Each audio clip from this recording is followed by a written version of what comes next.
Hello বন্ধুরা, আসসালামু আলাইকুম। কেমন আছেন? স্বাগতম জানাচ্ছি বন্ধুরা দেখুন, ছোট্ট একটা ভিডিও আপনাদের কাজে লাগতে পারে। আমি হঠাৎ করে মনে হলো আপনাদের একটু দেখাই। এটা দেখেন, বেল মাউথে রিং লাগানো হচ্ছে, একটা বেল মাউথের সাথে 150 রিং লাগানো হচ্ছে। তো এটা কেন লাগানো হচ্ছে আমি আপনাদের সেটা দেখাচ্ছি। তো দেখেন, এখানে যে ব্রাঞ্চটা লাগানো হয়েছে এটা হচ্ছে 150/100, ঠিক আছে। তো রিংটা লাগানোর কথা ছিল নিচে। এখন নিচে সমস্যা হচ্ছে কি, রিংটার লেন্থ বেশি 200। এখন রিংটা লাগালে হচ্ছে সিলিংয়ের সাথে টাচ হয়ে যায়, যার কারণে ফ্লেক্সিবল লাগানো যাবে না। তো এখন আমরা কি করেছি, এটা ডাকনার মধ্যে রিং লাগাচ্ছি, কিন্তু ডাকনার মধ্যে 150/100 ডাক্টিং হওয়ার কারণে উপর নিচে কাভার হচ্ছে না, যেহেতু রিংটা 150/100। তো এই জন্য আমরা কী করেছি, এখানে একটা বেল মাউথ দিয়ে দিয়েছি। বেল মাউথটা কি, এক মাথা হচ্ছে 150/100, আর যে সাইডে রিং লাগানো হচ্ছে সেটা হচ্ছে 150/150।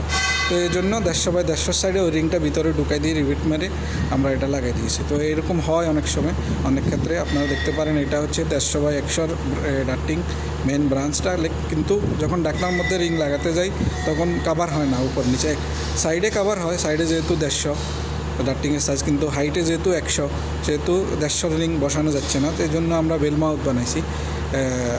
তো আপনারা এভাবে যদি হয়, এভাবে লাগাতে পারেন।